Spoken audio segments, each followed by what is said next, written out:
Bismillahirrahmanirrahim. Assalamualaikum warahmatullahi wabarakatuh. Perkenalkan, nama saya Ria Wijaya Sregar dari Prodi Perbankan Syariah 5H.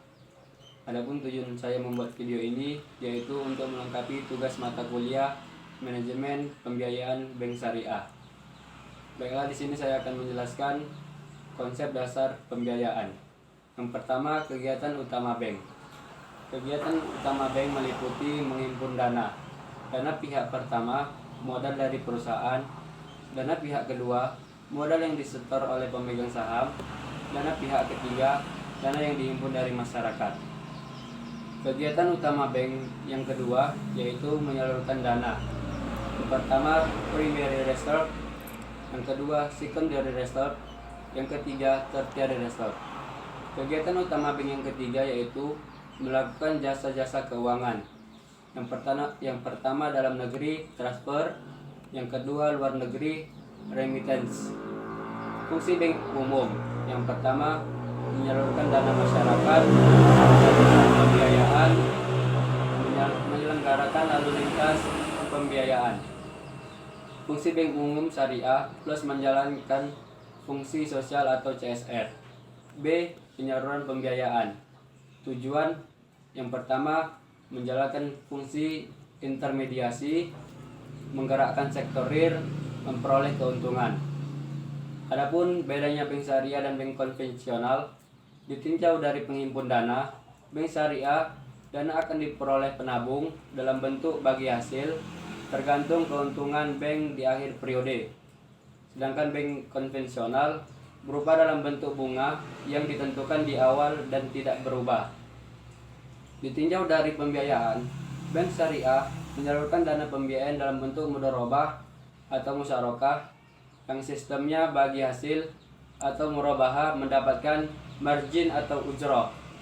Sedangkan bank konvensional langsung bentuk bunga kredit yang tidak dapat diubah. C. Definisi pembiayaan. Menurut Undang-Undang Perbankan Syariah Nomor 10 Tahun 1998, pembiayaan adalah penyediaan uang atau tagihan yang dipersamakan dengan itu berdasarkan persetujuan atau kesepakatan antara bank dengan pihak lain yang mewajibkan pihak yang dibiayai untuk mengembalikan uang atau tagihan tersebut setelah jangka waktu tertentu dengan imbalan atau bagi hasil. D. Unsur-unsur pembiayaan. Yang pertama, kepercayaan. Dana yang diberikan oleh bank akan benar-benar diterima kembali. Yang kedua, kesepakatan. Dibuat secara tertulis dalam bentuk akad pembiayaan. Yang ketiga, waktu. Lama waktu pembiayaan yang diberikan pada nasabah. Yang keempat, degree of risk. Tingkat risiko yang akan dihadapi. Yang E, fungsi pembiayaan. Yang pertama, meningkatkan daya guna uang. Yang kedua, meningkatkan lalu lintas dan peredaran uang. Yang ketiga, meningkatkan daya guna barang. Yang keempat, meningkatkan peredaran barang. Yang kelima, sebagai alat stabilitas ekonomi. Selanjutnya, jenis-jenis pembiayaan. 1. Pembiayaan menurut tujuan penggunaannya. A. Pembiayaan produktif. Pembiayaan ini bertujuan untuk produktif yang dapat meningkatkan utility atau kegunaan baik dalam bentuk tempat, waktu, dan kepemilikan. Pembiayaan produktif dibagi menjadi dua, yaitu 1. Investasi. Digunakan untuk pembelian barang tetap dan tahan lama. Contohnya bangunan pabrik, mesin, gudang, dan lain-lain. Yang kedua, modal kerja. Digunakan untuk keperluan modal lancar yang biasanya habis dalam satu atau beberapa kali produksi atau siklus usaha. Contohnya pembayaran gaji. D. Pembiayaan konsumer. Pembiayaan ini bertujuan untuk membiayai pembelian barang atau jasa yang dapat memberikan kepuasan langsung yang sifatnya konsumtif, yang mana nasabah merasakan kepuasan langsung atas pembiayaan ini.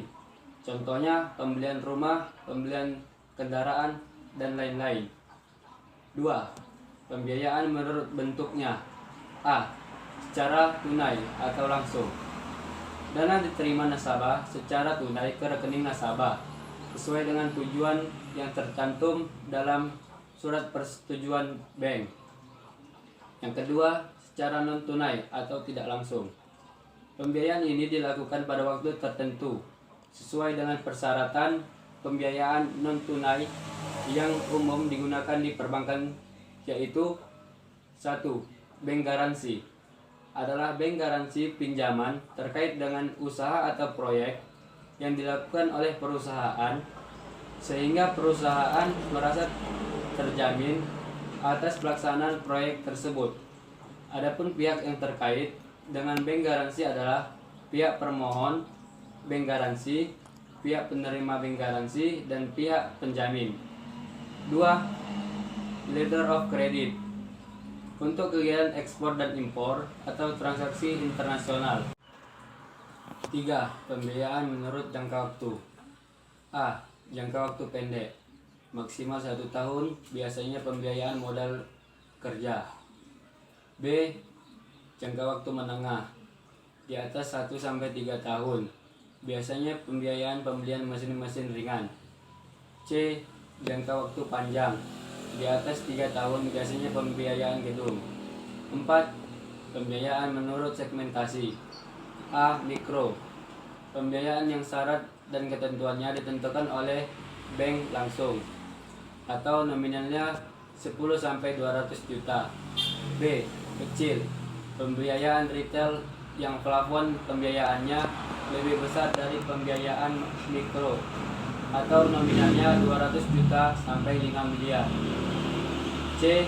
Menengah atau komersial, untuk segmen komersial yang menyesuaikan dengan kebutuhan nasabah atau nominalnya 5 miliar sampai 10 miliar.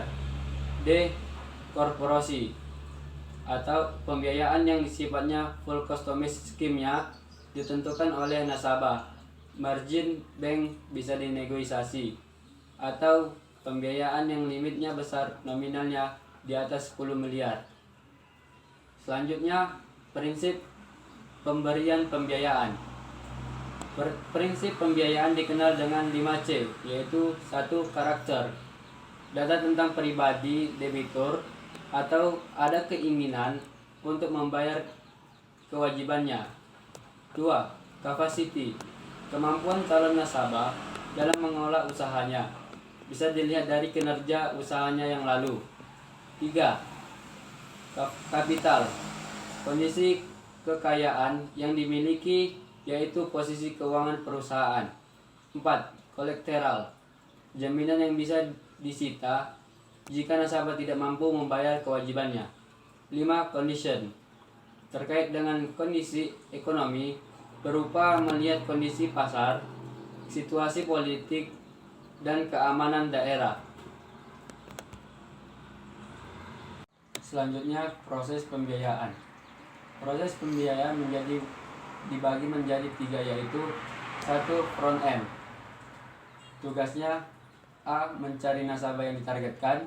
B. Melakukan analisis pembiayaan. C. Menentukan permohonan debitur disetujui atau tidak. Yang kedua, middle end, tugasnya A. Menyediakan infrastruktur pembayaran seperti kebijakan dan prosedur. B. Melakukan administrasi pembiayaan dan sifat analisis pembiayaannya, early warning signal. C. Memelihara portofolio pembiayaan agar terkendali. Yang ketiga, back end, tugasnya A. Menyelesaikan pembiayaan bermasalah. B. Menentukan langkah penyelamatan. 1. Tahapan pembiayaan.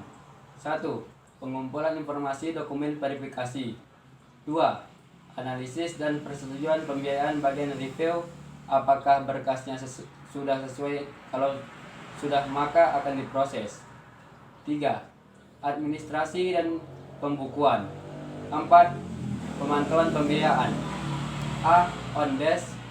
B. On the spot. C. Antisipasi dini melalui sistem aplikasi. Bagian-bagian tahapan pembiayaan yaitu 1. Permohonan pembiayaan. Nasabah mengisi formulir dalam mengajukan pembiayaan berupa mengisi data diri nasabah mencakup 5 hal, yaitu 1. Informasi keuangan, 2. Informasi jaminan, 3. Jumlah pengajuan pembiayaan, 4. Tujuan pembiayaan, 5. Jangka waktu pembiayaan. 2. Pengumpulan data dan informasi dokumen. A. Untuk pengusaha, yaitu identitas calon debitur, bidang usaha, lokasi dan lamanya usaha, daftar supplier, data keuangan. B. Untuk karyawan murni, nama perusahaan, tempat ia bekerja, surat keterangan gaji, sumber dan jumlah penghasilan lain jika ada, jumlah tanggungan. Selanjutnya, verifikasi data melalui trade checking, bank checking, dan BI checking. Tujuannya untuk mencek data yang disajikan apakah sudah benar atau tidak. A. Trade checking, memastikan data sesuai dengan realitanya. Sumber informasinya, supplier, buyer, pembeli. Informasi yang dapat diperoleh melalui trade checking: yang pertama, tingkat persaingan; yang kedua, kualitas produk; yang ketiga, pembayaran. B. Bank checking, pertukaran informasi antara bank, baik memberikan informasi maupun meminta informasi. C.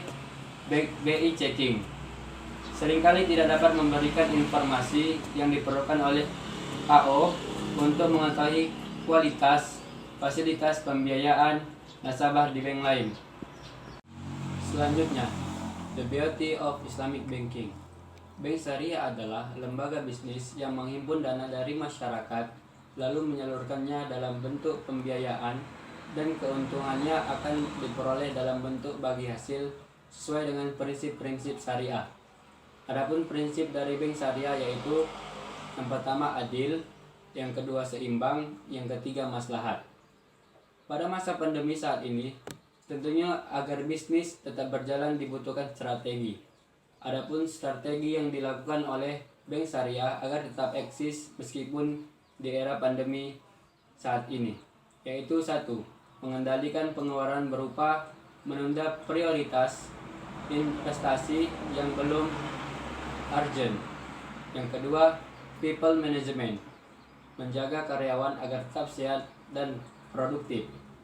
Yang ketiga, optimalisasi bisnis yang free base.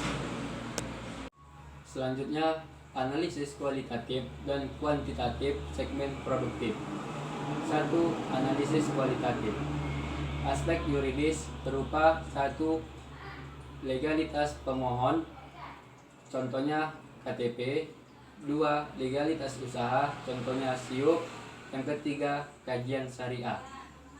Aspek manajemen berupa 1. Susunan pengurus, 2. Riwayat perusahaan, 3. Manajemen perusahaan. Aspek produksi berupa 1. Pertumbuhan investasi dan lokasi, 2. Sumber daya manusia, 3. Sarana dan prasarana. Aspek pemasaran berupa 1. Barang subsidi, 2. Kondisi persaingan dan pangsa pasar, 3. Rencana dan realisasi penjualan. 2. Analisis kuantitatif. Aspek keuangan berupa laporan keuangan. Aspek jaminan dan asuransi berupa jaminan dan asuransi. Mungkin sampai di sini adalah yang dapat saya sampaikan. Lebih dan kurangnya saya mohon maaf. Billahi taufik wal hidayah wa ridha wal inayah. Assalamualaikum warahmatullahi wabarakatuh.